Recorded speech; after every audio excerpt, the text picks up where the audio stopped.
میدونستی که تو این دفترچه اطلاعات با ارزشی نوشته شده؟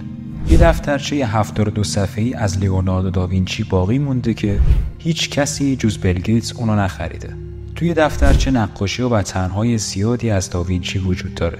محتوای کل دفترچه هم علمی و هنریه. از نجوم تا زمین شناسی میتونی توش مطلب پیدا کنی.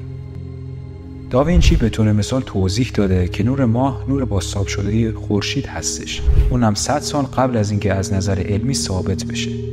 دفترچه بیش از 500 سال قدمت داره و از سال 1994 بیل گیتس این دفترچه رو به قیمت 30 میلیون دلار خرید. امروز این دفترچه حدود 60 میلیون دلار میارزه.